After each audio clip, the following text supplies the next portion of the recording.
अहनमक्तदा diamond radio channel असगी crime report तौर मसुबु ताबिरिबसिंगु जेम्स गुरजमना तराम नोकचरी ngasi puduno lakchari ngasi gi tangkak chamaga marfu suba tangkak kidnapping case iramdam asidasu kidnapping case kya thokre paisa lokthokraba matungda hatok piraga thamlamba kya su yaukre adubu kidnapping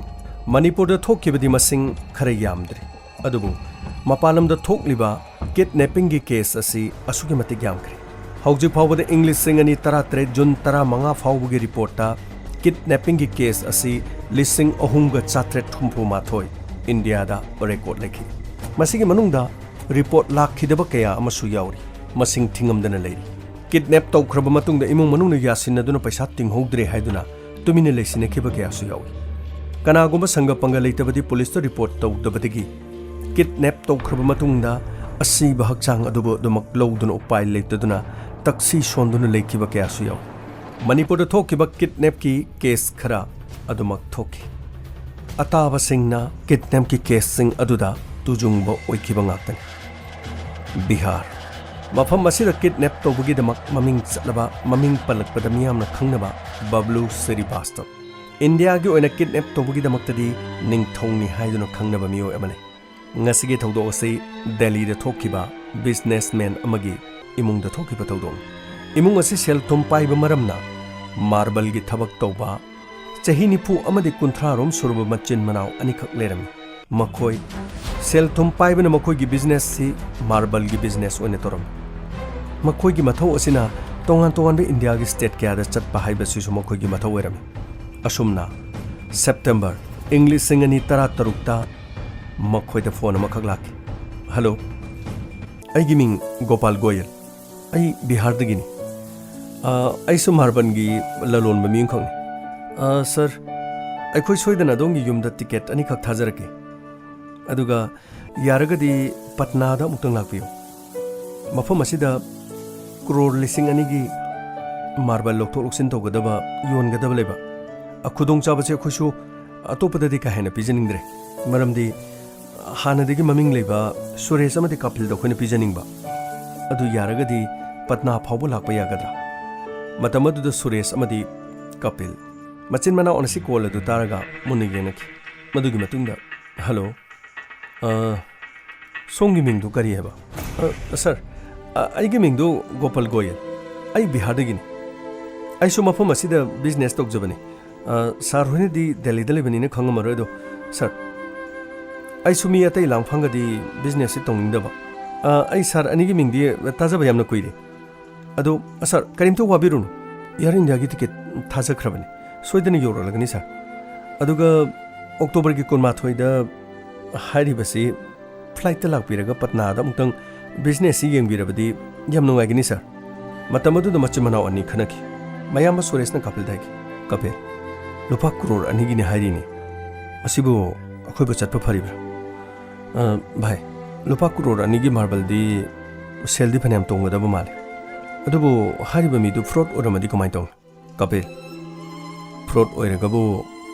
ibani gi business ki maram namona khangbauna de aduga yar India gi ticket tharakani harisidi bhai ticket thari thakte habdu yengkisi tharak lagana akhoi chalaga yengla basu kaisu kaidena adubu Kapil aidi Bihar se amukta chatri matam phatabasida ai chingnabadi leiriba bhai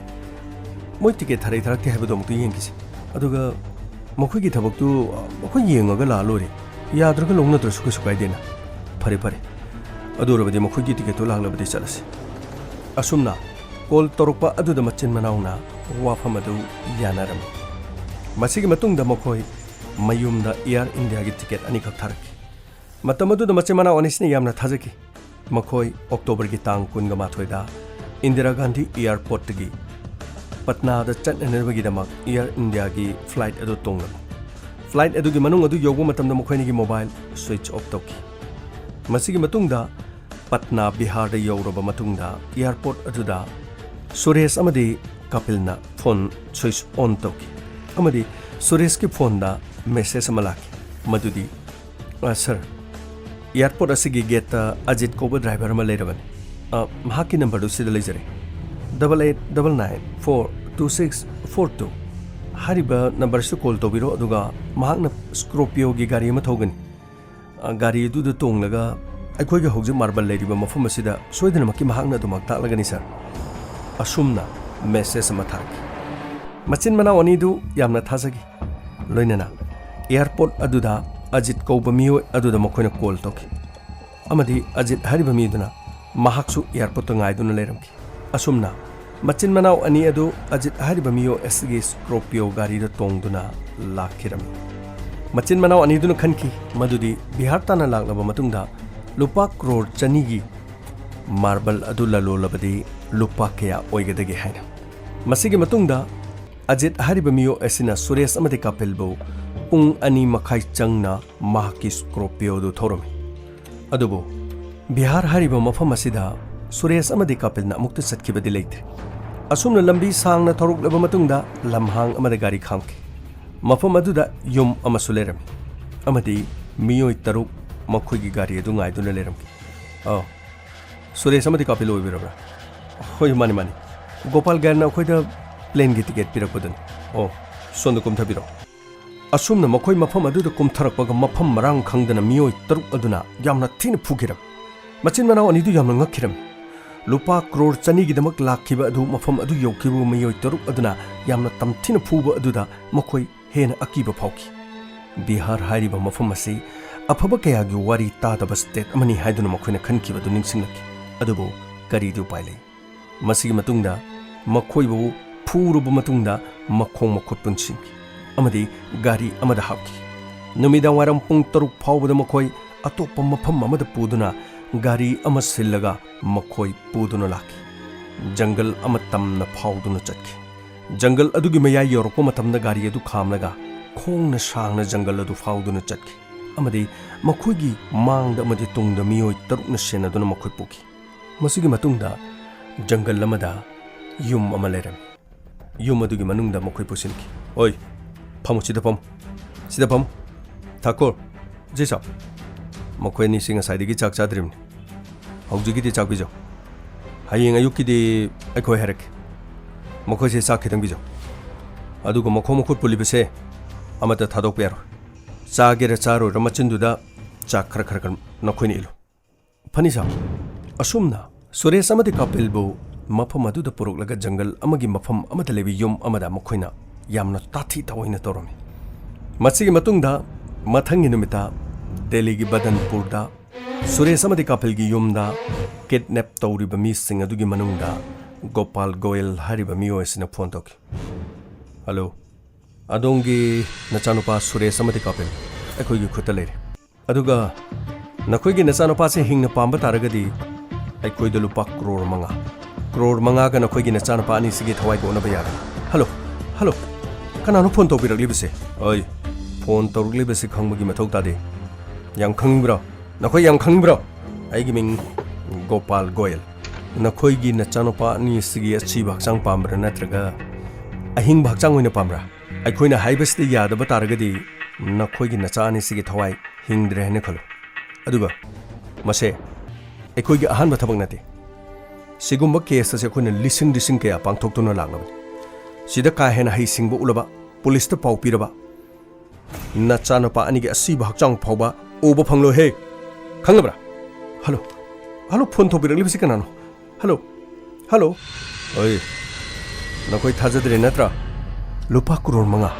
नखोइ शिलांगे हाब्रा दुगा नखोइगी नचा सिगे सि भक्चांग उने fungi हाब्रदो मुन्न खलो मसिगे मतुंगदो phone कक्थतकिरम मम्मा मपा यामना मी पाइकी मम्मा मपा ना खनखिबदी पटनादा योरगा मचा सिंगना मखोइगी marble गी business के दमक मखोइगा contract तौनखिबा missing अदुगी मफमदा लेरमगने हाइना थाजगी अदुबो मचा अनि अदुदा मखोइना फोन तौकी अदुबो मचानुपा सुरेश अमदि कपिलगी फोन स्विच ऑफ लाइकी मसिदा फोन तौरुकलमलिबा मियो अदुना हाइरमबो वाहै अदुगा मखोइ यामना चिंगनखिरम मसिगी मतुंगदा मरी मता थोकनबा मियो एमगा सुरेश अमदि कपिलगी मपा बिहारदा यामना थुना चटखिरम मफम अदु चटपा मतमदा मखोइना खनखिबदा थबक असि मखोइना करिसु फंगबा ngamloi अदोरबदी पटनादा लेबा पुलिस ता पाउ पीबना फगनी हाइदुना खनकी अमदी एयरपोर्ट लेबा पुलिस स्टेशन नमदा चंगनगा पुलिस ता मपाना कंप्लेंट तौकी इंस्पेक्टर कोइगी चानपा सुरेश अमदी Kapil ngarang Patna gi mafum asida marble lalonba businessman amaga lupa crore chani gi marble logni heduna chatkibani adu lebak thibadi athengmada akudu call torpada lupa crore manga pidrabadi khogi chahat kani hari lupa crore manga pesa du noina pigena haikraba nathi nathi inspector khune lakchari bisde khogi chagi thawai du kanbiu haidun lakchabani oh adu dina khogi na sanu pani dugi mobile number amadi makhogi photo yawbibra inspector loin ma yaujari oh sida thambiu aduga nakhoi gi nasanu pani gi phone number do sida yu phani sir adu sir makhoi ni gi phone di switch off lay hoine switch off lay gera lay roira akhoi na hari base mase muktung to biu adu nakhoi gi nasanu pasi ma to krom na mafam sida lakibno madugi details kambi bro inspector mafam sida Gopal Goyal ko bamiyo amakhangna lupa crore chani gi marble gi business gi damak makhoi ni ko kibani aduga sab company amana mafam asida makhoi ni na tonggadaba airline gi ticket adu mafam asida thilakibani oh airline edu gi maming sida ibiu sida ibiu aduga nakhoi gi nacha da ticket thilami habido aikoi soidana maki phana bonaki masigi matungda mapana air ticket thilamba adu company adu makhoi ni isin kiram amadi police na mone yanki police na makhoi di loba number atu call tawduni yengba matamda op leki mapana complaint tawriba du gi matangda Bihar gi police na thiba matamda karigo maklu umata fangkidi masigi matungda police na Bihar gi mafam kya da leba maming leba criminal amadi kidnap ki case kya da chenaba miyo kya amarum police station adu do kokotno wahung pahung toki adubu karigo mata fangba ngamkidi masigi matungda police na mama mapa da hangba matamda makhoi gi machanupa gi phone da ihan han call torki haba number du hangki akoi ni chingnaba kya marum hange adu hoji phawba kari gum mamta phangba leiti adu nokhoi gi nachanupa Suresh amati Kapil da miyo singna phone torki bedi lebra asap number sida leijare asap sida ijare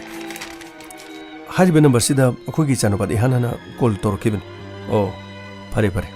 number ase khoi amuk thijan ge duga yamna thu nokhoi pauk se pirak na bhonaki masigi matungda machanupa ani de call torkiba number adu police na thigatki police na thigali number adugi asengba maming oiba miyo adugi address ta police na satki amadi thong thilam hello kanom tangjegi adongi number sigi number se man inspector adu igi number ni nangi number sinanga sinu min humni gi mamangda Suresh amati Kapil da mafam asida marble gi business togani haiduna ko haiba se chumra sorry inspector hariba number tu di aigi number oraba so hauji de seasonadre hauji ki mamang da sinangi number ne haiki daine inspector chume aigi number orame adubu ai matam kharagi mamang da ai kidnap toki what nakti karigi kidnap aduga police ta complaint toki bro inspector madugi di police ta complaint toki karigi me amana naha po kidnap tawre haraga police ta karigi da moto complaint tawdrino sorry inspector ai amade igi manaba miyoi kharana phaduna Bihar gi jungle amada khoi thamki akhoi aigi manaba du gaiga jungle amagi manungda thamki mafam adu da khoi bu yamna phuki masigi matungda chakchana nanbagi da mahairam chakchana nanbagi honabada aigi khut loktoki adubu imanabagi khut adu di loktoki di aina khut loktoktuna aina chajaraba matungda aigi khuna aigi manababu chanabagi da makhare ilalle adubu chak chaba tokhraba matungda akhoi bu phariba miyo singdu ka du da changlakidi aigi khut thadoglamana ai mafam adugi nanthokna nabgi tanja amak phangki amade aina tumina mafam adugi nanthokduna ai jungle du phawduna lak inspector jungle du tamthiba sa kai leba mafam amakhang adubu ai laibak phabadagi ai karigo mamata soktana ai mafam adudigi nanthokduna lak amadi sab police station namada chatuna aina paw sing asi tamki madugi matungdagi aina police ki team ama puruga jungle du da chatki mafam adu da police lakpadagi jungle adu da lerama miyo sing chenki loinena aigi manaba du su jungle adugi manungda lebi yum adudagi manaba su kanki oh aduk chawba case ama tholaga nokhona police ta case tawdabagi maramdi karigi inspector makoina yamlaba senfam akoi da haramba amadi akoi gi punchi su hingawrabanina makoi ga mungnaba tanbadagi case ase akoina police ta complaint tawkidabani मदुनीने नखोइगी ख्वाइदगी फत्रिसे मतम मदुदा नखोइना police ता complain तौरम तारगदी police ने action लखोनलम तारगदी ngasi thokliba kidnapping ki case ase thokloidabani nang na sa khataki khanba matung da mi atai da thokta nanan bagi damak nang na case ado panba thangai phadabani adubu fare number asinangi ni adubu nang na call tokhiba leite harabani na aiko yamna kumna thijan kini aduga case asidagi nang na sa ngak thokle habadi khangano aduga thokliba case asigi loisindri bu phawadi mafam ase thadoktuna chatper फनी inspector आई मफम मथदई चचर असुम नमकोई मफम अदुदगी लाके मसिगी मतुंग बिहार की पुलिस ना यामना कन्ना एक्शन नम लौखन होनकी मफम अदुदा असिगुम तमथिरब किडनैपर सिंग लेरे हाइब पाउ असे पुलिस की मकोक थोंबदा तंबदगी अमदी थोकलिब थोगदोक सिंग अदुगी मतंगदा अकुप मरोल सिंग पुलिस की मकोक थोंब सिंग पाउ पीबदगी खुदक्त पुलिस पर्सनल चामगी ओइबा टीम अम सेमो हाइबा ऑर्डर मथोकी अमदी स्पेशल टास्क फोर्स की पुलिस पर्सनल चामगा लोइनना जंगल अदुगी मफमदा रेड चथनननबगिदमक पुलिस न सेम साके अदुबु मफम अदुदा मखोइन रेड चथबा मतमदा सुरेश अमदी कपिल गे पुंसी कमदोगनी हाइबा पुलिस ने यामना खनकी असुमना किलोमीटर चाम हेन सांगबा मफम अदुदा पुलिस न गाड़ी थौसिलकी अदुबु गाड़ी की मखोल तारबदी मिरोत सिंह अदु चेनखिबा तारे हाइदुना लापना गाड़ी थमलमलगा स्पेशल टास्क फोर्स की पुलिस की टीम अदुना जंगल अदु फाउदुना तपना तपना चंगसिलकी असुमना मखोइना तपना तपना चंगसिलकपदा जंगल अदुगी मयाइदा युम अमा मई पिकना मुसी मुसी थानबा उरमी लोइनना युम अदुगी ममांगदा मियोय अनि अहुमसु खुलाई मतिक चाना पाइरगा ngak senbagi mo police Noki ओइ रामप्रसाद नखोइना सोंगी साइते चलो ओइ नखोइना सोंगी साइते चलो अदुगा चिंदे अखोइना सोम ममांग थंगबदा चगदबनी अदुगा अखोइना चटखिबा मतुंगदा नखोइ कवर फायर तोरकदबनी यस सर क्वेश्चन हुरान बसिंगसे लोइना फागदबनी अदुगा मोना खलो युम मसिगी मनुंगदा मखोइना किडनैप तोरबा सुरेश अमदी कपिल सोइदना लेरमे अदुगा मखोइदि हिंगना कनगदबनी अदुगा हुरान बसिंगसे मखोइदि खुइना लोइना फाना होनगदबनी यस सर असुमना पुलिस ने तपना तपना मफम मदुदा चंगसिन बाउकी माइकै अहुम कोइसिनदुना लेरिबा जंगल अदुगी युमदा पुलिस ना अटैक तोंगननबगिदमक सेम सारमी असुमना पुलिस ने अटैक तोंगननबगिदमक सेम सारिङैगी मनुंगदा मफम अदुदा लेबा किडनैपर अमना पुलिस की मियोय खर लाके हैबसी खंखिरम अमदी यामना थुनमक मफम अदुदा लेरिबा किडनैपर गोपाल गोयल असेंग ममिंग रंजित डॉन महाकना ममिंग लोतुना थबक असि चथबनी असेंग ममिंग दी रंजित डॉन कौई सर रंजित पुलिस की मियोय लाको माले अदु अखोइ कमाय दौनी करी पुलिस की मियोय लेबा सुरेश अमदी कपिल हिदा कापसलो वानथलो अदुगा वानथबतुनी यादरगदी नोंगिनी कापाहलो अदुगा नखोइ मंगा ओइ नंग नखोइ मंगा मफम से लेयो अदुगा नखोइगा मखोइगा नोंमाय कामनागदबनी अदुगा ngamlaktrabadi na khuthangatuna changjagadabani police ni karish toroi aduga aigi lefam haidok payaro ai mafam asidagi nanthongna bhonaki aduga nakhoi be soidana aina kangani mafam asida ai sirabadi nakhoi bu kanmangam loi ai hana chalge come on chalo nang nakhoi manga semso asumna ranjit don mafam adudagi khonglei thuna yamna haisingna mafam adudagi yamna thuna magnan thokirami अमदी police न मफम अदु तपना तपना कोशिलकिरमे अथेंगबा अहिंगी मतम मदुदा माइकै अहुमदगी पुलिस न क्वेश्चन न युम अदुदा तपना तपना चंगसिलकी मतम मदुदा सुरेश अमदी कपिल लेमाइदा तादुना लेरमे मरमदी वा अमा हाइरबगिसु मखुइना फुबा चाक इंसांग निंगथिना पिजदबा यामना तत्तना टॉर्चर तौबा अदुना मखोइगी पंगल शक्ति लेतबना लेमाइदा तुदुना लेकी पुलिस न माइकै अहुमदगी तपना तपना मफम मदुदा चंगसिलकी ओइ चिंदे फायर फायर ओइ गोबर फायर फायर लेनो के चलो अब तो चलेंगे फायर फायर लेने हाथ के दम अब तो हिंदे यार फायर स्टॉप ओइ खरे दे सोंग चेंग का सा ए चेन के बचिंग चेन खरजो ने होरी बचिंग चलो ने फागदम ꯑꯗꯨꯒ ꯌꯨꯝ ꯑꯗꯨꯒꯤ ꯃꯅꯨꯡꯗ ꯁꯨꯔꯦꯁ ꯑꯃꯗꯤ ꯀꯥꯄꯤꯜ ꯂꯩꯔꯤ ꯍꯥꯏꯕꯁꯤ ꯅꯈꯣꯏ ꯈꯪꯒꯗꯕꯅꯤ ꯀꯃꯟ ꯀꯃꯟ ꯍꯣꯏ ꯁꯤꯟꯗꯦ ꯀꯣꯕꯔ ꯐꯦ ꯍꯥꯏ ꯒꯔꯣꯞ ꯒꯔꯣꯞ ꯅꯣꯏꯒꯤ ꯁꯥꯏꯠꯇ ꯑꯇꯣꯞꯄ ꯆꯦꯜꯂꯝꯕ ꯌꯥꯗꯦ ꯆꯦꯟꯈꯤꯕꯁꯤꯡ ꯂꯣꯏꯅ ꯐꯥꯒꯗꯕꯅꯤ ꯆꯦꯟꯈꯤꯕ ꯈꯔꯗꯣ ꯆꯦꯟꯈ꯭ꯔꯕꯁꯨ ꯂꯩꯍꯧꯔꯤꯕꯁꯤꯡꯁꯤꯒ ꯅꯈꯣꯏ ꯂꯦꯞꯇꯅ ꯅꯣꯡꯃꯩ ꯀꯥꯞꯀꯗꯕꯅꯤ ꯑꯗꯨꯒ ꯌꯥꯔꯤꯕ ꯃꯈꯩ ꯌꯨꯝ ꯃꯅꯨꯡꯗ ꯅꯣꯡꯃꯩ ꯀꯥꯞꯀꯅꯨ ꯃꯅꯨꯡ ꯑꯁꯤꯗ ꯀꯤꯗꯅꯦꯄꯔꯁꯤꯡꯅ ꯊꯝꯃꯝꯕ ꯃꯤꯑꯣꯏꯁꯤꯡ ꯂꯩꯔꯝꯒꯅꯤ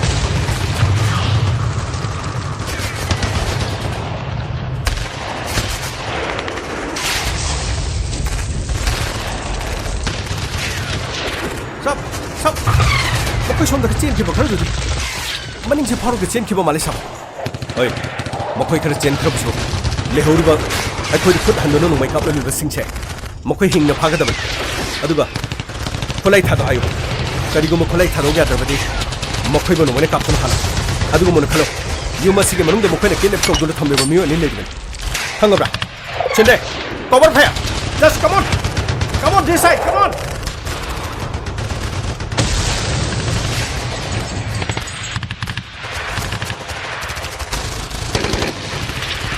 Ceasefire! Ceasefire! Ceasefire! Okay. Orang masing ase, aikoy na mukhang tanggat tono loine sangjay. Ceasefire! Ceasefire! Ceasefire! Ceasefire! Lumay kapalay mo! Makut tanggat tono sangjari basing ase. Makoy de pari bukulay sing ase loine mo lo. Aduga, yung masige manung do changduna. Makoy na kidnap togduna thamle ba miyoy sing ado. Lay lay te habdu yamna muni. Yes sir. Oi. Nakut tangkali ba nakut do. Kariguma thangthaduna kariguma nakut hange khantar badi shiba. Ashiba khangedra. Sinde. Changchalo. Kasi manung du chang. Yes sir. Aduga topa team sing nakoi alert oyo. Chen ki bimiyoy sing ado chen bo oiram dadana khoi da khut halak labadi khudong ki bathokat. Audio jiki di makoi na phaduna thamli bimiyoy sing kan bai base khoi gi thon. Come on first. कामनुंग दुचंग लोइना search तो सब असिदा मियोय ने लेरे सब येंगो सब ममाय मबी लोइ पुनसली सब मासे कपिल अमदि सुरेश उरंग दो माली सब ओके मखोय बुकल लोइना न मखोय बो हान ममक्ता दिसिंग बितो अदुगे याम थुनो बिक्वेक मखोय बो सेफ ओइना मफम असिदगी पुरगो हॉस्पिटल दा पुगदबने असुमना पुलिस की टीम अदुना मफम अदुदगी किडनैपर मंगा फागतकी अमदि यामलब खुचुखलाई अमदि चे चांग कया मरु मफम अदुदगी फागतकी अमदी रंजित दोनो फादुना थमकिबा सुरेश अमदी कपिल मचिन मनाव अदु मफम अदुदगी कनखिरम असुमना पुलिस न कल्लब मतुंग द मखोय अथुब मतमदा मफम अदुदगी पुथोरकी अमदी गाड़ी द हापतुना हॉस्पिटल द पुदुना मखोय बु चेकअप तोखि मसिगी मतुंग द मामा मपादा पाउ पिखिरम अमदी पुलिस ना प्रेस कॉन्फ्रेंस अमा पांगथोक्तुना मिया मांगदा सुरेश अमदी कपिलना थौदोक अदुगी मतंगदा अचुम्बा वाफम सिंग प्रेस कॉन्फ्रेंस अदुदा वांगांगकी मतम अदुदा सुरेश ना हाइकी थगचरी बिहार की लेरिबा पुलिस डिपार्टमेंट अहनम मक्तदा अइना हनहन थगचबा फोंदोकचरी असुमना अखोगी पुंसी हिंगने हाबसी अखोय थाजरुथि अदुबो बिहार की पुलिस डिपार्टमेंट कन होनबिदुना अखोयबु कनबिबगिदमक हनिंगा लेतना थगचरी तसेनमक अइगी नावनुपा कपिलगा अइगा मार्बनगी ललोलंजबनी अदुबो नोमा खंगौदना अखोयद फोन अमखक लाखि फोन अदुगी मतुंगिना अखोय लुपा करोड़ चनीगी मार्बल की बिजनेस की दमक अखोयद फोन तौरखि मतम अदुदा इनाउपागा इगा यामना कना वासि खनखि अखोय खरसु थाजगिदि अदुबु खरसु थाजगि अदुबु मसिना हनबसु नथि ममांगदो थोकलिबा अखोयगी मार्बल की कॉन्ट्रैक्ट सिंग असि सुमाइना तौरगा लोइना चखिबा ngaktan तसिनमक हंदकी मतंग असिना अइगी नाउनुपा कपिलगा इगा मफम असिदा लाकपसिना अहनमनि काहेना थाजकिबदी मखोयना इबानीगी एयर टिकेट अममंग कक्तुना पिरखिबसिना हेना थाजकी लुपा करोड़ चनीगी मार्बल अदु ललोलबदी इबानी सेल थुम यामना तोंगबा याय हेबा खनखि असुमना एयरपोर्ट तु योबगा अजित कोबा ड्राइवर अमना खोइबो स्कॉर्पियो अमदा पुखि मदुगी मतुंगदा पुंग अनि मखाय थरो मतुंगदा लमहांग अमदे खोइबो मखोयना पुसिनखि मफम अदुदु मियोय तरुक लेरम मियोय तरुक अदुना मफम मरम खंगदना अखोय इचिनिना अनिबो यामना थिना फुखिरम अखोय ज्ञान ताखिथि खोंकुट लोइना फिना पुनसिनखि अखोयना ज्ञान तारकपदा अतोपा गाड़ी अमदा तोंगदुना लेरम अमदि मियोय तरुक अदुसु गाड़ी दुदु तोंगदुना लेरम यामना सांगना पोरब मतुंगदा जंगल अमदा मखोइना गाड़ी दो थौकी जंगल अदुदा गाड़ी थौबा यादबदगी गाड़ी लमीदा खामकी अमदी गाड़ी खामफम अदुदगी जंगल अदुगी मनुंगदा खोंगना सांगना मखोइना पुकी मफम अदु यौरगा रंजित दोन हारिबा मिसी अखोइगा थेनकी अमदी अखोइबु मफम अदुदा महांगना याम फुकी मसिगी मतुंगदा मथंगी नुमिता अखोइगी इमुंग मनुंगदा लुपा करोड़ मंगागी डिमांड तौकी अदुबु लाइबक फबदगी थौदो असिगी मतंगदा अखोइगा चप मानबा मियोय अमसु मफम असिगी नाथोक्तुना चटखिबदगी महाकी नंबरदगी मथंग मथंग पुलिसने इन्वेस्टिगेशन तौबदगी अखोइबु पुलिसने कनबिरी मसिगी दमकदा पुलिस डिपार्टमेंट यमना थागचरी अखोइ अयुकी चाक खर पिजब नुंगदांगी चाक पिजदब नुंगदांगी पिजरगना अयुकी पिजदब यामना वाना अखोइ मतम सांगना लेनखी तसिंगना अखोइ हिंगने हाइबसे अखोइ थाजरुथि अदुबु यामना थागचरी हन्ना हन्ना बिहार की पुलिस डिपार्टमेंट हनिंगा लेतना थागचरी असुमना प्रेस कॉन्फ्रेंस अदुदा मचिन मनाउना थोकिबा थौदोकसिंग अदुगी वारिसिंग अदु मियामदा तमलमी अदुबु रंजित दोन पुलिस न फाबा ngomखिदे मसिगी मखा तारकपुद बिहार पुलिस की मथौना कयामुक यामना लेबगे हाइबदु मतम खरा रंजित दोन की खोंगुल लीब ngमद्रबसु रंजित दोन हारिबा मियो असि महाकी मखुरागी मचानोपी लुहोंगननबगिदमक सिनबा थोरम अमदा सोइदना लाकदौरे हाइबसि पुलिसना पाव फंकी लोइनना रंजिदोन मखुरागी मचागी लुहोंबा अदुदी यावबा लाखी पुलिस की मियो सिंगना फिजम सेतुना लुहोंबा अदु यौक्सिनदुना मफम अदुदा लाखी अमदी रंजिदोन मफम अदु हेक योरपगा फिजम सेतपा पुलिस की मियो सिंगना मसा मसादा पाइरम खुलाई सिंग पुथोरक्तुना लोइना क्वेश्चन की रंजिदोन ngasidi numit sure aikhoigi khutta gi nahangna numit kyani nan thoktuna lakpa ngasidi karai chengani hoi hoi hoi chengono chenge khanbe yaro nakhut pari bu khulai du kasunate pono magiengo nangi maikai mari makte yo sidagi chela basu mapan de kyam leyo na thwai du mangning drabadi khulai du makha thamo nongmai du makha thamo narindi yaudana numit adu da nongmai kapna matam da narin yaurabadi khugi mang de leptuna nongmai du kapu yadro adubu apang mi khara thamlam laga nangna nan thoktuna chen kiba lanjadra basigu mi kaya sifaduna makhoi digi ransom talagi hingnana nabagi dama namai du kaidro suruga nomaga lamda masigi lebaki dama hona yadro ragap RSM makpu pau inspector ngasi na khoina pharabasu ai soidana na thogani aduga aini kari to bungami habido नखोयong Ranjit हौजिक तिनंगी नथक तखोइना करी charge से थंगत कदि हाइबदु नमु खंगब्रो नंगबु jail दगी नानथोक्तुन पुबा हाइबसे कनागु ममतर ngौ नंगी नसाना दुगु मवादु ngangabanina charge से अकनबा अमा पांचलगा नपुनची चुप्पा फादोक तानानन बगी दमक अखोन होनगनि inspector नखोइना इबु क्याम खोइना फाबंग ngमगे हाइबदो सोइदनि यong होइने येंगेने Bihar यामना चौखत्तब मफम ओरबसु Bihar की ख्वाइदगी साथिब लुचिंगब कयाबु jail the थंबंगंबा Bihar की police ने हेबसे नंग कौगन असुमन महाक मफम मदुदगी फादन पुरखी पुलिस ना अकनब चार्ज कया मरुम थांगतखी सुरेश अमदि कपिल खक्त नतना भागना असुगुमना तोंगान भारत की स्टेट कयादगी मध्य प्रदेश वेस्ट बंगाल तोंगान मफम कयादा महाक की खुदना किडनैप तौखिबगी चार्ज कया मरुम पुलिस ने पानकी पालिब केस सिंग असि अचुम मंगातन असुमना महाकना फारिब मियोय सिंग असि अयामन सेल तुम पाइबा अमदि इना केरा खुनब मियोय नाक्ता सुइरमी अदुबु इना खुनगेरा लाइरगेरा मी अमबु फारग रेंसम तान बहाइबसिदी आइन दे यादे महाकना तौरुबदुना महाकना फंगजब ताबने इरमदम सनाले पाकसिदा सुथोखरे किडनैप तौरगा पैसा डिमांड तौरगा नाकन अमदा पैसा दो लौरिंगेदा फारिबा मी अदुबु थांगना मतुप मतुप कक्तुना हाटखिबगी थौदोक थोखरे थौदोक अमा खक्तसु नथि सेक्शनबियु नुंगाय याय फरिबा दोमदोंगी पुंसीदसु थोगलक्लोय हाइनिंगाय लेते थोगलक्लबदी करमना थेंगनगनि हाइबसि मिट ना सिंगना लेबियु थौदोक असि ताबिरगा अचुम्बा दु लोक्सनबियु अरानबदी नाकंदा थंबियु मतौ तमगे खल्लबदी अरोइबदा फंगलिबा पोलोयगी पंथुंग असि निंगसिंगबियु अतोनबा सिंगबु नुंगसिबियु लाइरबा सिंगबु मतेंग पांगबियु पिकलिबा अंगांग सिंगबु लुना तबियु मीगी फत्तननबगी दमक करिगुमो वहाई अमता हाइबिरुगनु ꯑꯩꯅ ꯍꯤꯡꯂꯤꯉꯩꯒꯤ ꯃꯇꯝꯗ ꯑꯩꯒꯤ ꯐꯨꯔꯨꯞ ꯑꯁꯤꯒꯤꯗꯃꯛ ꯑꯐꯕ ꯊꯕꯛ ꯑꯃ ꯇꯧꯗꯨꯅ ꯃꯤꯡꯆꯠ ꯎꯔꯣꯡ ꯈꯤꯟꯅꯅꯕꯒꯤꯗꯃꯛ ꯍꯣꯠꯅꯕꯤꯔꯝꯃꯨ ꯁꯅꯥ ꯂꯩꯄꯥꯛ ꯏꯔꯝꯗꯝ ꯀꯪꯂꯩꯄꯥꯛꯅ ꯌꯥꯏꯐꯔꯦ ꯇꯥꯕꯤꯔꯤꯕꯁꯤꯡꯕꯨ ꯖꯦꯝꯁ ꯁꯩꯒꯨꯔꯖꯝꯅ ꯑꯃꯨꯛ ꯍꯟꯅ ꯈꯨꯔꯨꯝꯖꯔꯤ